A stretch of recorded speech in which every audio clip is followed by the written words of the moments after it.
morning, everybody. Welcome to Economics with the Honorable David M. Walker. Good afternoon for the people in the middle part of the United States, and good evening to the people around the world.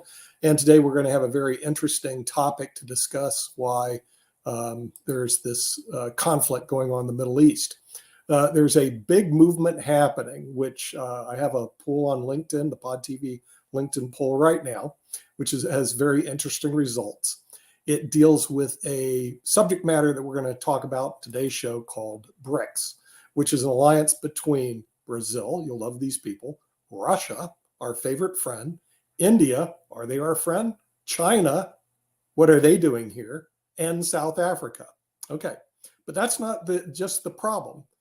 Just like the SEC, if you follow college football, they are doing an expansion program.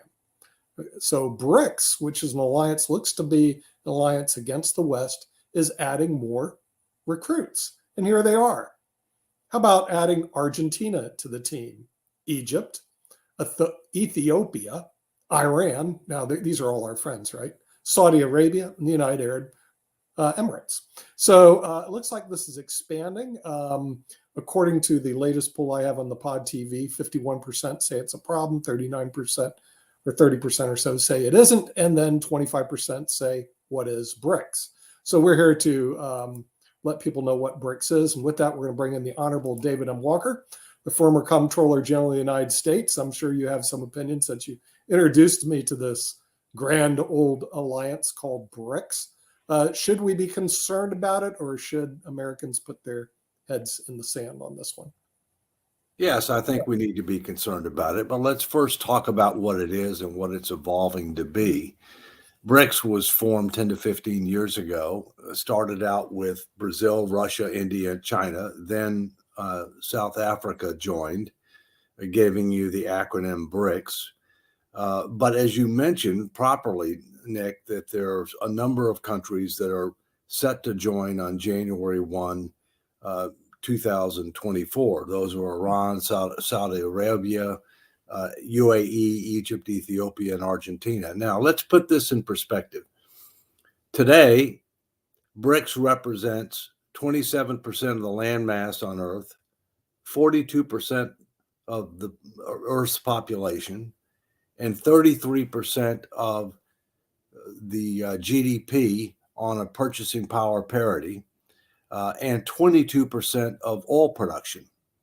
But post bringing these new countries on, these new 6 countries on, Brics will represent 41% of global oil production. That's an angle you really have to look at.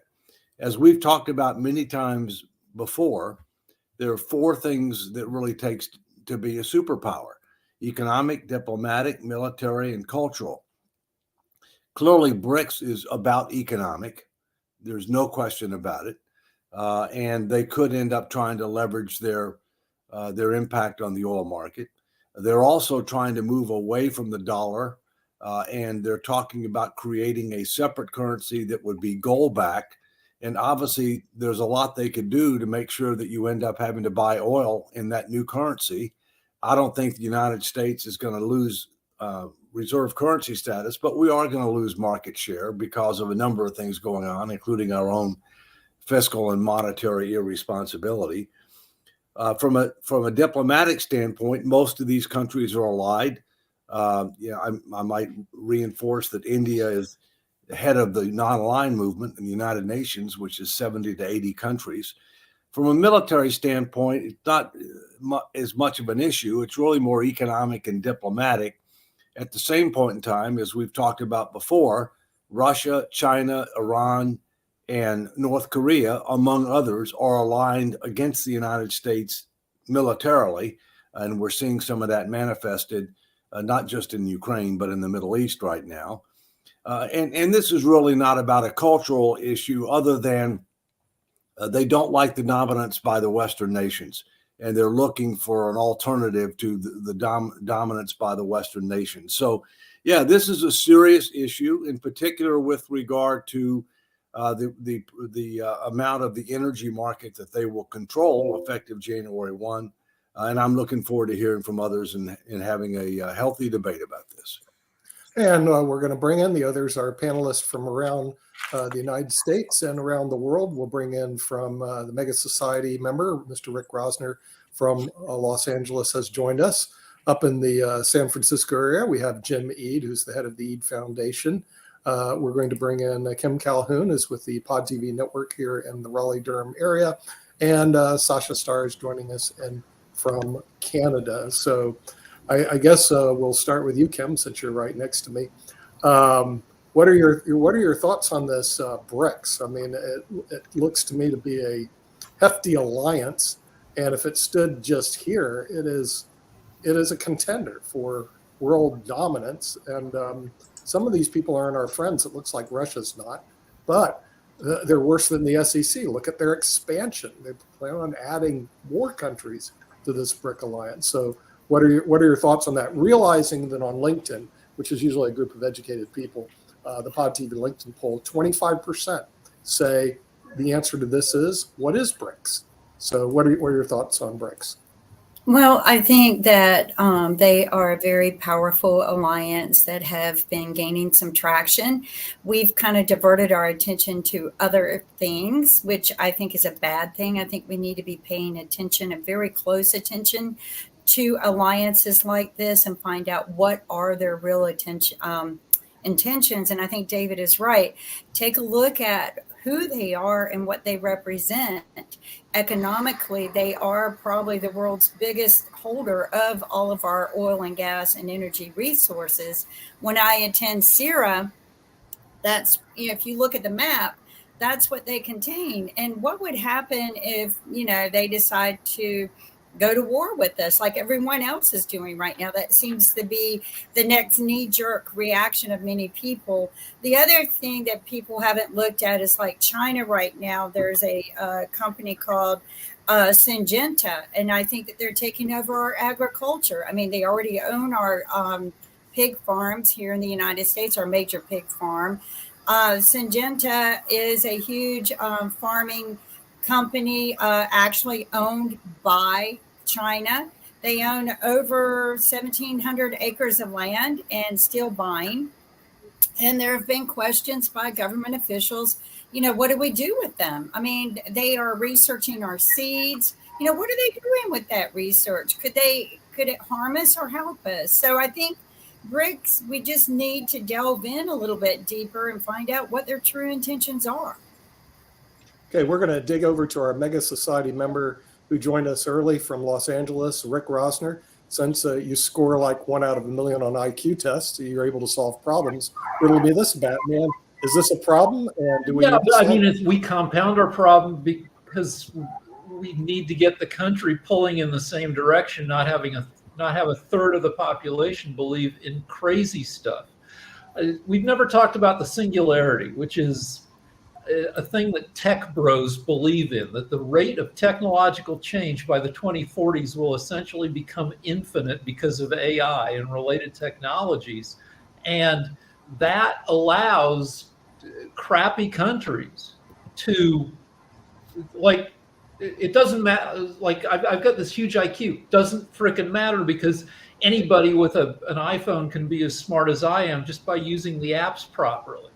And same goes for these countries that, Russia is a sucky country, low life expectancy, bad GDP, a small population relative to some of the rest of the countries, only 160 million people. But Russia spends $30 million a year on propaganda that makes Western democracies crazier. And so social media propaganda. So technology in the hands of, all these, countries that were not leading makes them more powerful. And this is a terrible time for America to be divided and have incompetent government. Mm-hmm. Yeah, and with that, we're going to San Francisco right now, speaking of the people in the tech sector, and talk to Mr. Jim Eade, who lives up there. And what are they saying about that in the Bay Area, about BRICS? Well, I think David set the stage correctly by saying this is an economic group consolidation. Much like OPEC was, much like the EU was, They're aligned for solving their common problems. And when you read what they wrote when they established BRIC before South Africa, it's for non-interference, equality, and mutual benefit. Now, what is so threatening about that? Why are we so threatened? It's because we're afraid of losing our dominance, our position of dominance in the world, and telling other countries what to do. What if we start thinking about cooperating and mutual benefit? Why is that something that's scary? Mutual benefit. Now, we talk about Russia and China as our enemies. Well, Russia invading the Ukraine was definitely an act of terrorism, in my opinion, anyways. And we have to oppose terrorists. We have to oppose terrorists whenever they manifest themselves. And, China has not yet done that. We still have trade with China. Why not continue trade? I believe in engagement. Brazil, Argentina, they're suffering. These populations are suffering. They aren't real threats right now. But if they have mutual benefit by establishing relations with other countries, they might be able to prosper. Now, why should that threaten the United States? Why aren't we for the global prosperity? Why aren't we in favor of countries like Egypt becoming a better country so its population doesn't suffer? Why is that threatening to us? That's a good question. We'll throw it to our friend in Canada who used to live in the Ukraine, Sasha Starr, who also used to be part of the Soviet Union's army. So, what are your thoughts about what Jim said? Are we threatened by BRICS, or should we ignore it, Sasha? BRICS is a very artificial organization that unites countries that have nothing in common between themselves. If you'll ask what Brazil has in common with South Africa, none, absolutely nothing.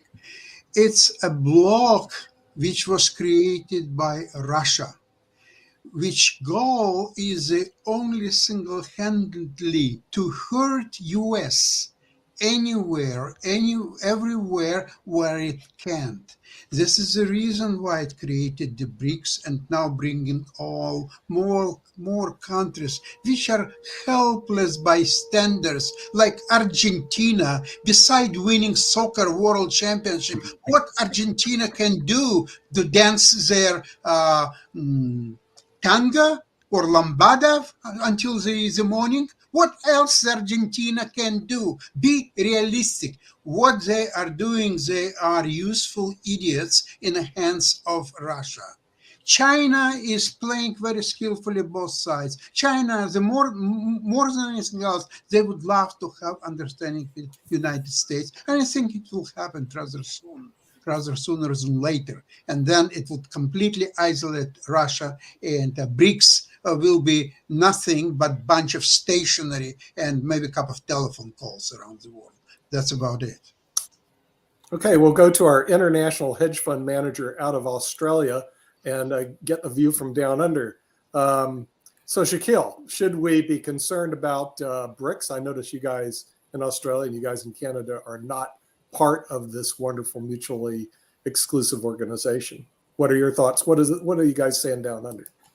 Well, before I answer that, because I actually want to respond directly to what Jim actually said, but I'm just going to quickly take a quick side note and just talk to Rick for a second. Rick, you said a few shows ago that you're Jewish. You're the only Jewish person that I'm aware of knowing who I haven't rung because I don't have your phone number. What happened out the front of the Sydney Opera House, which I know that you guys saw in the media, where there was a protest where they said, F the Jews, kill the Jews, gas the Jews. I don't know of a single Australian, I don't know of any Australian that supports that. As you know, half of my family are Muslim. None of my family support that. What's just happened is an absolute disgrace. What's happened is in Israel, and the support for it in Western countries blows my mind. I don't understand it. It is an absolute disgrace, and my heart goes out to you and the other 15 million Jewish people in the world. Thank you. It's absolutely horrific. And please don't think that Australia or the Muslim community are supporting this, because they're not. As to Jim's comments, I think it's a really interesting position because, when you've got 30% of the world's economy under sanction or embargo at the moment, what do you do? What do you expect the countries to do? And I think there's a tendency these days in the West, and especially in the Five Eyes nations of Australia, Canada, the UK, New Zealand, and Australia, to say we shouldn't interfere in those countries. And I hate to say this because I'm so anti-war. Maybe I should have been born in the 60s, be one of those hippies, right? I'm so anti-war. But I think we have to stand for what we stand for. Human rights has to be at the core of what we believe in and what we stand for. And the question is, when we see a human rights abuse, when we see something that we don't approve of, that we have agreed with internationally through the UN Declaration of Human Rights, through other United Nations things, when we say that we stand for liberal democracy, are we going to fight for it? And are we prepared to spend our money and even sometimes our lives to fight, or our children's lives, to fight for the freedom of others? I think we have to. And our reluctance to do that and to rely only on diplomacy, I think, is coming up short. And one of the reasons it's coming up short is because we're prepared to back it with military action. So, yeah, there's a lot of problems in the world. I think we need to start stepping up and saying, not on my watch. You will not do these inhumane things to other people on our watch. For the United States, geographically close to where you are, what's happening in the Southern American countries is terrible. I mean, Mexico has a bad reputation, but look at what's going on in all the other countries south of your border. The drug cartels, criminal cartels running the place. Do we just stand for that? Or do we just sit there and say, you know what, those people who want to get out of there, come to our country and we'll bring you into our country and incorporate you into our country, but we won't do anything about what's happening back in your country. No, I think that's wrong. We really have to start standing up and saying this is unacceptable and we will not tolerate it. And I know, Dave Walker, I know that puts an extra cost on the United States, but it's not a cost that should be borne by the United States alone. Just like the United States supports the defense of Europe, the European countries should be financially contributing to that support. They absolutely should be. But unfortunately, the whole world has just relied on the United States. The United States has gotten jack of it and said, hey, look, we want to put our kids through college. We want to have what you have, Europe. We want to have healthcare. We want to be able to provide social services to our people. We're spending all of our money protecting you guys, and you guys are fraternizing with the enemy. Right, that's absolutely fair enough, but the sanctions and the embargoes aren't working. But as far as criticism of the Brics countries, I'll just say two things on this. One, as I've said many shows before, they're operating in their own interests. The Belt and Road Initiative from China, what a fantastic idea. That's something that we should be doing. But the second thing that I will say is when you see those countries doing those sorts of things, and you talk about a country like Saudi Arabia or the UAE or other countries that are beginning to flirt with the Brics countries, what we're really talking about is countries that we won't sanction trading with countries that we will sanction. Okay? They get an advantage to our detriment.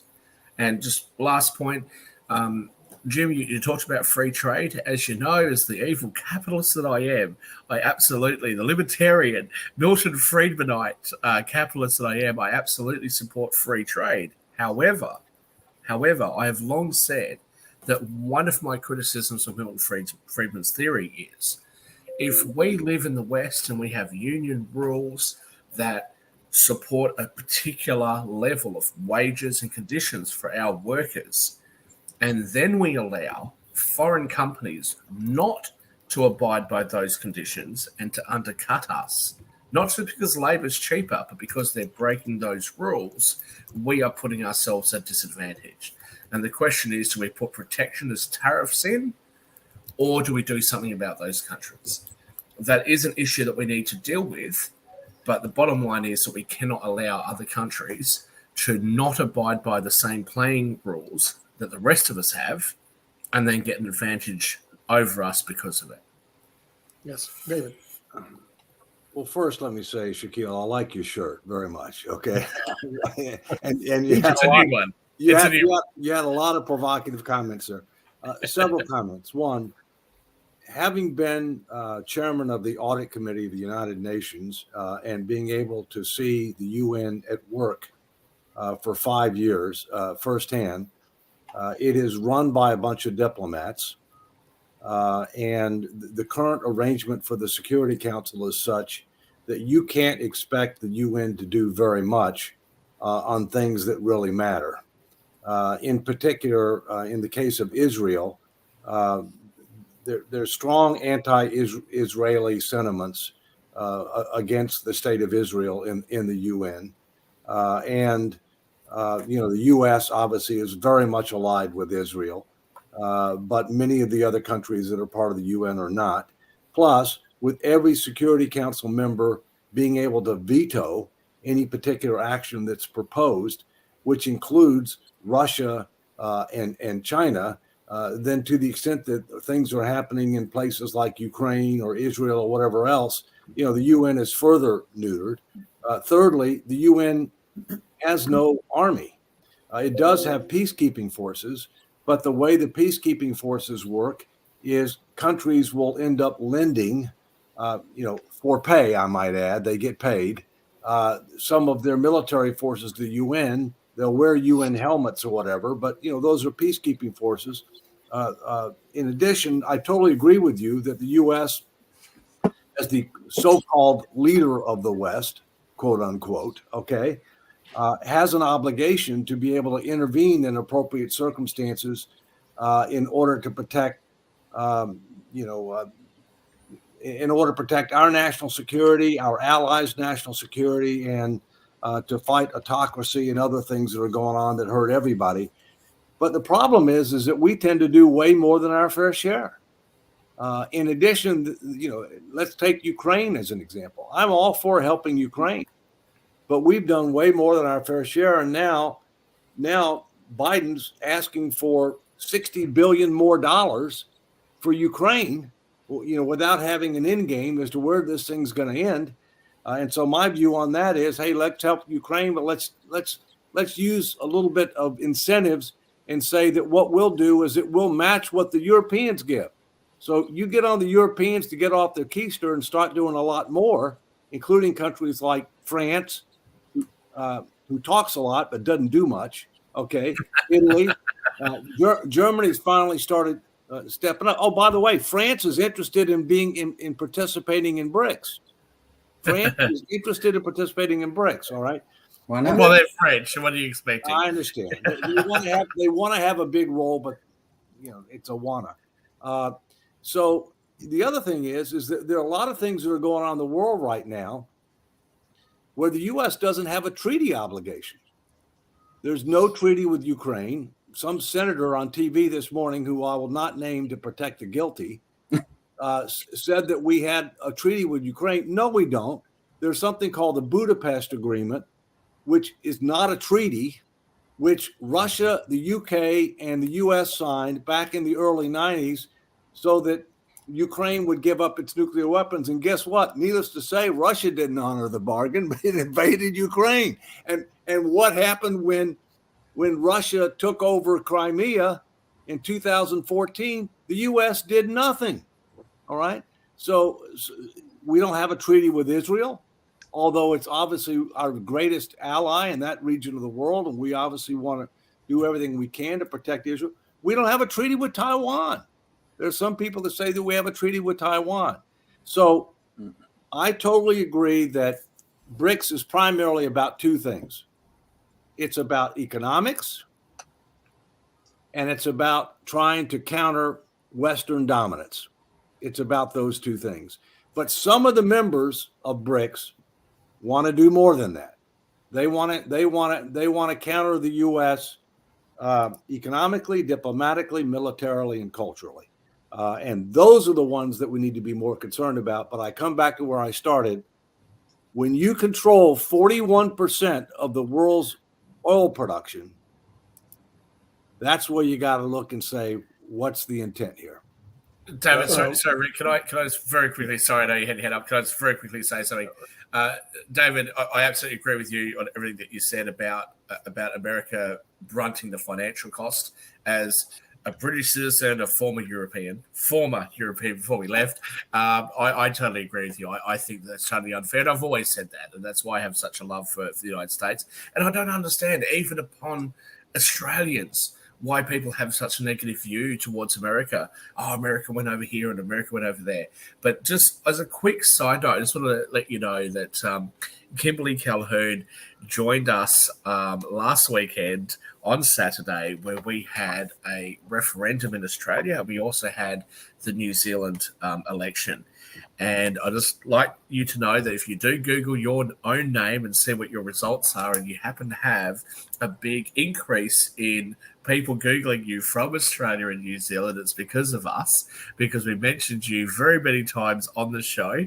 And we talked about no labels, and we talked about how great it would be if we actually had some no labels and some people of your caliber in our country or in our countries. So just in case you're wondering why there's been an increase in interest from Australia and New Zealand, that's the reason why on our election show. Yep. Rick Rausner. All right. So a lot of these countries are entrepreneurial dictatorships where the deal with their citizens is, you keep your nose clean, you shut up and you work, and we'll make you rich and you'll have a pretty decent life. But if you start like agitating, we will smash you. And the NATO countries are all kind of pro-liberty and democracy. And so that's thing one. Thing two is the U.S. still has a bunch of habits, both good and bad, that stem from us owning the world after World War II. The rest of the world was in ruins, and the U.S. had some huge percentage of the world's manufacturing capacity.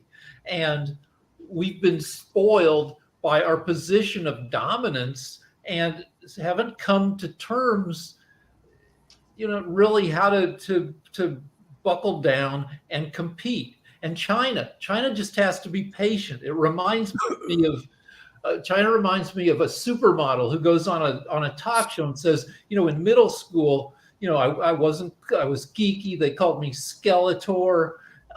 China is like that girl who in 9th grade is 6 feet tall and 105 pounds and no boobs. And, it'll probably work out for that girl because she'll turn into a supermodel. China just has to wait and they'll get most of what they want because they're technologically proficient and they have 1.4 billion people under this dictatorship that gets them all kind of pushing for dominance.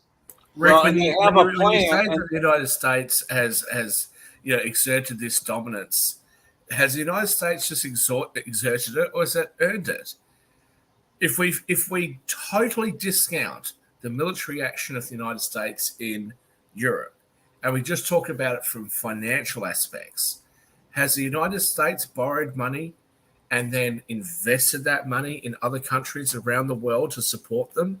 Why shouldn't the United States be in this powerful position? And why shouldn't the United States and its citizens reap the benefits of that? I'm an American, but I feel like I'm more patriotic about America's interests than most Americans. We should, but we need to figure out how to continue to dominate, and we've lost some of that. Yes, you should, because as the leader of the Western world and as the leader of the movement and the human heart's greatest desire of freedom, as the leader of those that push the ideals of liberal democracy, the United States, who doesn't act unilaterally, the United States acts with the support of every other liberal democracy on earth, especially the Five Eyes countries. Yes, you absolutely should demand that other countries acquiesce to the things that we tell them that they should be doing. Can I jump in here? And then first, man. China has something that we don't have. They Corruption. have a plan. They have a plan, and they're patient. But let me come back to what Shaquille said. The United States has intervened in European wars twice in the last 120 years and made the difference in both of those wars. At the end of World War II, the U.S. was 50% of global GDP. It had 70% plus of global manufacturing capability. We were it. But what did we do after World War II? We invested in Europe. We invested in Japan. We even invested in the countries that were our enemies during World War II in order to help them recover from the war, in order to promote economic development and opportunity. But what's happened is the United States has not recognized the reality that it's a new day today. Now we're about 24% of global GDP, so less than half. And that's on nominal dollars, not on purchasing power parity. China's already passed us on purchasing power parity. India is going to pass China by 2050, okay, in all likelihood. And so, we are the leader, Shaquille, but leader doesn't mean that you get to dominate. And today we need alliances more than ever because we have a number of challenges domestically that we've got to come to grips with, including the fact that our finances are stretched. And so, yes, we need to be recognized for what we've done, but we need to be able to also recognize the reality that today is not the same as World War II. We need a plan. We need alliances. We need to start executing. And we need to quit living for today and start helping to create a better tomorrow. And I'll leave it at that. With due respect, Dave, why shouldn't we Shaquille, dominate? come on. We've got other people with hands up. Come on. Yeah, let's go to our I've had alliance. my hand up for a while. Nick, you ought to moderate. We'll do I that. realize that this is economic show. However, while we are discussing BRICS, and there are a lot of economics as well as other factors, I would like to remind everybody that in 90s, there were approximately the same time 2 books were published. One of Fukuyama, The End of History, and another one by Huntington, The Clash of Civilizations. Now, obviously, Fukuyama book is now being basically decimated on all fronts. All his ideas of globalism and no need of governments, all this happy large village where everybody loves each other and lives together with other in happiness. That's all being absolutely destroyed. Let's talk about Huntington, Clash of Civilization. That is becoming more and more a reality as we're moving further along. Now, it's almost 30 years since the book was published. Remember that G7 countries, these are all part of the Western civilization. All the BRICS and all these new countries, what they want to join BRICS, they are all parts of different civilizations, not European, Western, European, US civilization. So to preserve this civilization, both economically and militarily, the West have to be A, united, B, strong, and to lead the world, not just trying to patch things a little bit here, a little bit there, and so on. If you want to have this policy, you don't need $1 trillion war budget, military budget. All you need is maybe $50 billion just to make sure that you can defend against Canada and Mexico. That's all what you need. You have almost $1 trillion budget. Why? David, could you explain? We do because we have a disproportionate responsibility for global security, okay? But I will also tell you that there's a lot of money can be saved in our Pentagon budget. There's no doubt about that. It's a bloated bureaucracy, but Jim's had his... Jim Ead, you're up, and then Jacoby. Yeah. Thank you very much.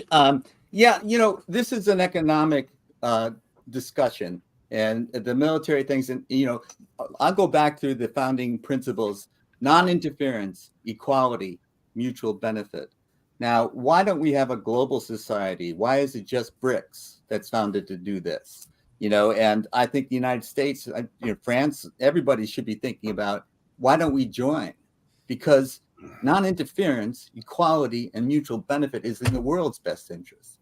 And what we have to do is stop thinking about the past and how we may have come to the rescue of other countries and live in the present, where India is becoming this superpower. China is a superpower. And as David pointed out, in following World War II, we remade Japan and Germany. They became very viable economic forces in the world. So today's enemy can be tomorrow's friend, tomorrow's trading partner. If we look at this, just a moment, if we look at this as an economic interest and trade with each other and keep each other honest in these trade discussions, and it may, it gets very complicated in how you do that, but this is in our best interest as a country, as a people. And when we start working on a global economy, we have to also incorporate a global community. And we're just starting to talk about this and think about this. We're a long way from it.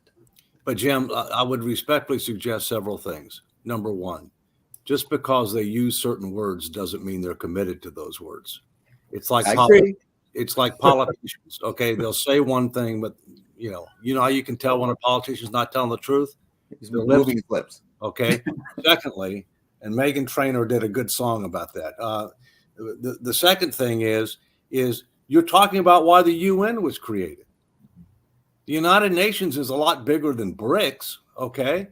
And so the UN was supposed to try to be able to help promote world peace, promote economic development and opportunity, fight poverty, help to be able to eradicate certain diseases. I mean, that's what the UN's all about. And the UN does some good work, but it is dysfunctional. It needs to be able to be revised, including the Security Council, to recognize the reality of today and tomorrow, rather than based on post-World War II, situations. Well, with all due respect, Dave, what I'm suggesting is that Brics is a sign of the new day, the new promise of the new day. The UN is a sign of the past. It is dysfunctional. Yes, it had all those promises. Yeah. And of course, yes, Russia is not telling the truth. There's no question about it. But why is Argentina suddenly our enemy? Come on. They're not. No. Brics. Brics. It's an economic situation. It's an economic organization. It's economic, like the EU. Let's economic together. Trade with them. It's economic, and to counter what they believe is a disproportionate influence by the United States and the West. I mean, Correct. That's what it is. It's not military. They're not enemies because they're a member of that. And by the way, one of the things we got to think about, Jim and others, and I'll stop here. India is a wild card. Yes. India is going to have the largest population in the near future, okay, if not already, okay. India is growing. India is a democracy, the largest democracy. India is not going to ally with China militarily, okay. It's wanting to create its own influence, but India plays it both ways. Sure. They've got very close ties to Russia. And so they're going to be a particularly important force. I'll tell you somebody else who's going to be important economically and potentially militarily. Turkey. Mm-hmm. Turkey's a wild card. Watch out. All right. Jatovi, you're up. So, Dave, this is why I enjoy talking to you. Sometimes it's great because I think I agree with a lot of what you say, and then it's good to hear from different perspectives. In terms of, because I completely agree that we don't have a plan, because I don't think that we're thinking future. No. We're not we're still stuck in the same archaic idea that we need this giant power, this blah blah blah blah blah. And I think if we look globally economically, is it possible? I'll put the question to you. Is it possible, because of the shift in us being more of a service country or service oriented country, less of a manufacturing, even though we're trying to bring manufacturing back, but that's going away to automation. How, in your perspective, can we economically begin to, I guess, not really dominate or even focus on, hey, we must be? How can we create a coalition around around future tech, similar to the way that I guess China and India are both pushing that future technology with AI? How can we as a country jump into that same boat and begin to build coalitions that way, which deal with the future technology and the future of the economy globally and not just in one area? Well, I think there's no question that it's in our interest to do that as long as others want to do that too. You know, it's like a two-way street, right? Mhm. I think most Americans are for free trade, but they want fair trade. And not everybody wants, everybody wants something that's to their advantage. Okay. And so we got to get past that. The other thing that we're going to have to do in the United States that we have a real problem with is our K through 12 education system is in serious trouble. You know, I mean, if we're talking about wanting to compete in the future, we need to re-engineer our K through 12 education system. We also need to fundamentally reform our immigration system to recognize the new realities that we're in a global economic Olympics and that we have to compete. But as I'll come back to what I said before, I think, the U.S. is a powerful country. It's an important country. It's a leader of the free world. But we need to have a plan. We need to have more partnerships. We need to try to get past this as we versus they, like the newest thing, the axis of evil. Okay.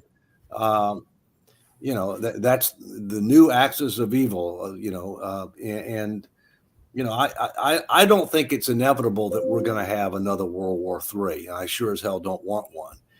But we need to start focusing more on the future rather than the past. Yeah. Rick Preston.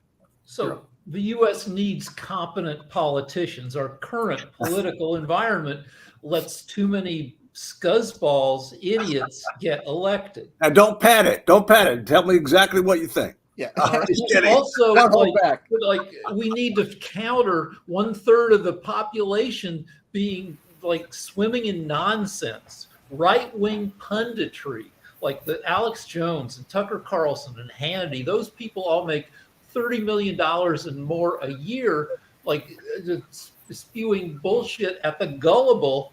And it means we're anti-science and anti-public education at a time when it's more critical than ever that we be pro-science and education. Well, I think you got to be a little careful, Rick. There are wing nuts on both sides. Sure. And there's a disproportionate number of wing nuts in Congress And in the Republican Party in Congress. So I think that's fair to say, Dave. I'm an independent, so I'm an equal opportunity. I'm an independent speaker. I think So gerrymandering. Well, I'm very independent. Let's get back to economics. Let's get back to economics. Republicans in the old I want to days, ask they weren't crazy a like very bizarre question.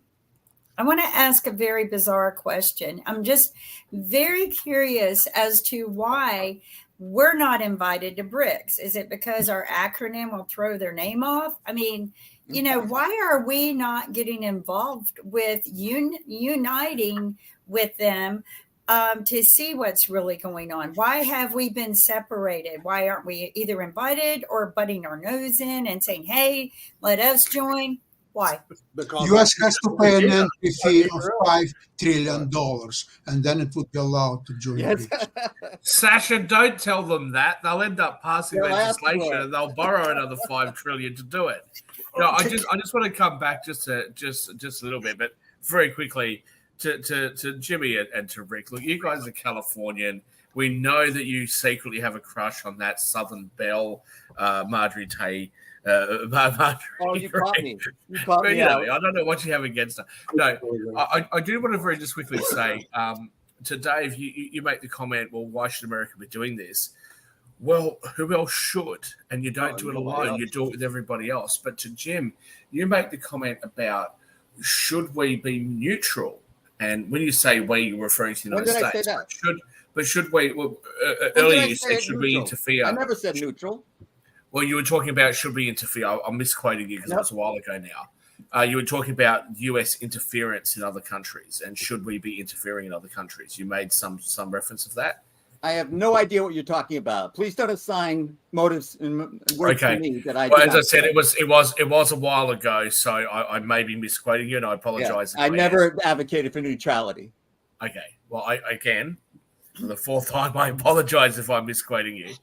But the position that many Americans have that they shouldn't interfere in the domestic arrangements of other countries, I don't agree with that because I think do that I. the United States should do that for the same reasons outlined earlier.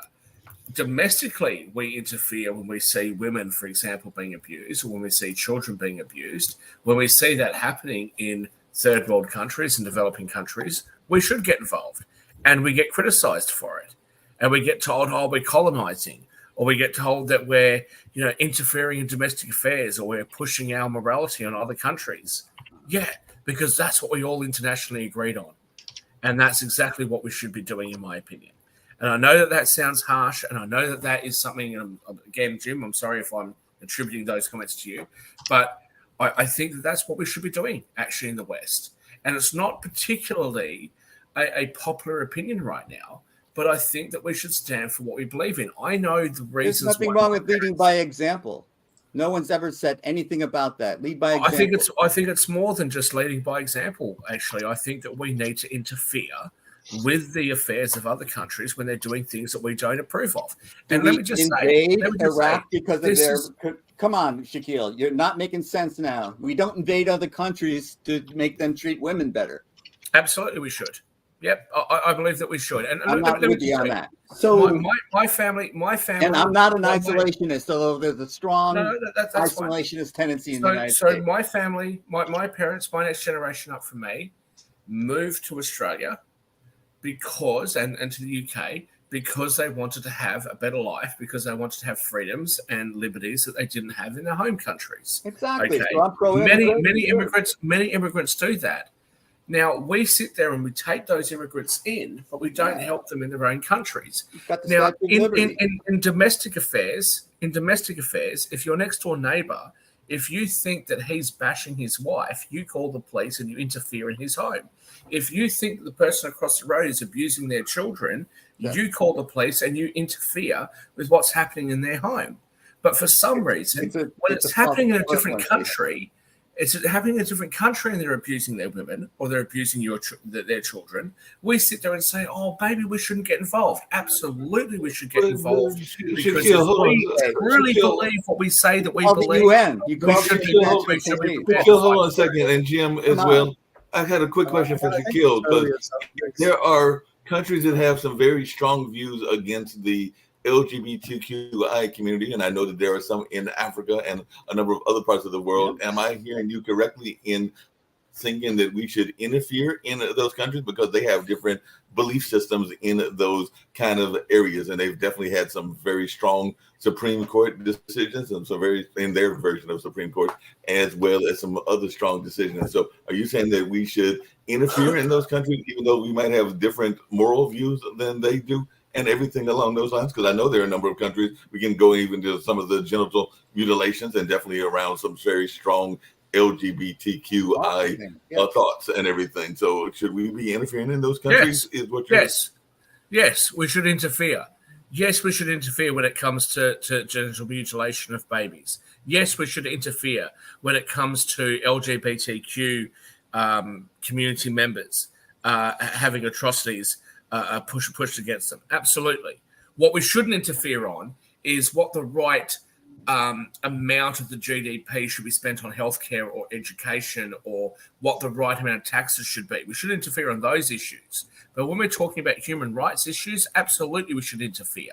We either interfere and say these are the ideals that we stand for, or we sit there and say we're absolute hypocrites. will tell you that we stand for these ideals. That's We'll sign incorrect. international That's not a agreements choice. saying that we There are stand for other these choices, ideals. Shaquille. We'll You're not force you to you're not being sign fair. those agreements, but You're then not when being you fair. break them, we'll just sit All right, there like all a right. bunch of pansies. and Dave, do nothing about it. David, That- All right. That's ignorant. Dave, Ideally, what we should do is act globally through institutions that have a broad-based degree of support. Ideally, the United Nations would be much more engaged in the kinds of situations that you're talking about, Shaquille, with regard to human rights, with regard to economics, with regard to diplomacy, and even with regard to militarily.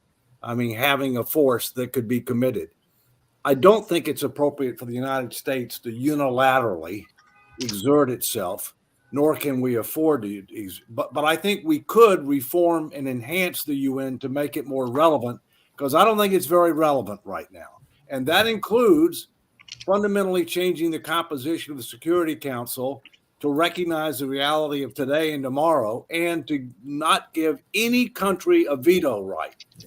No single country should have a veto right over what the UN does, including the United States. Jacoby. Yeah.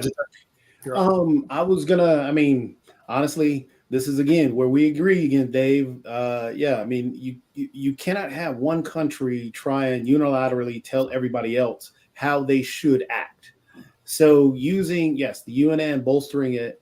On top of that, creating a coalition to talk about to work with these issues from women on the board, LGBTQ representation, all the inclusivity that you can have within that UN, and pushing that out there as it's working. And I think we don't give credit to where sanctions come into play, because to bring it back to the economic side, we should utilize those sanctions in those ways. That is your way of intervention, because you cannot militarily jump into another nation, because that's a war. So again, the best way, the only way through is economically and humanitarian aid, utilizing those economic levers to work through and get that aid for those LGBTQ who are being killed in Africa just because they're gay, or the women who are being abused in different areas across the globe and sold in sex trades, and the individuals within North Korea that are being tortured. I mean, there is a lot out there, and we need to work as a coalition, a global coalition, because we have to stop this isolationist idea and this ethnocentric idea that we know all. We have to work with global partners. We have to work with a coalition to get these things to work. Can I get back to Kim's question? We've been doing that for decades, and what we have now is a bunch of countries that are forming the Brics alliance, because what we've done hasn't worked. We've put sanctions, we've put embargoes on them, and they've all joined together and formed a trading bloc. So you're saying just to continue quit? to do the same shit? Hold on a second, Dave. Let me jump in for a second, okay? First, let me get back to Kim's question. Kim says, why aren't we joining Brics? I don't think they want us, because one of the reasons that Brics was formed was to counter what they believed to be was the disproportionate influence of the United States and the West, okay? And one of the things that they don't like is economic sanctions, all right? I mean, several of these countries have economic sanctions imposed on them, all right? And they don't like the dominance of the U.S. dollar with regard to global trade, which is also one of the reasons why they're trying to develop support for a separate currency that might be a gold-backed currency. And I think where they're in the best position to try to make that happen is with regard to the energy markets, because after January 1, 2024, they will control 41% of oil production in the world. Hey, Dave, just really quick, I know we're winding down, but one of the complaints that I've heard people saying, even from the Brics country, is this notion of we can't even get our own house in order and everything, because we've got a housing crisis. We've got a number of houses that are going up. I can speak of Durham, and I'm seeing all these houses that are going up, and they're not even at maximum capacity, and we have a homeless problem at the same time. And of course, we won't even talk about the penal system and what's going on with that as well. So I know that that's one of the complaints that the Brics nations have. They're like, you need to get your own house in order before you can tell us what to do. And I agree with that. I agree with that. I want to address one thing, and that's why I asked that question.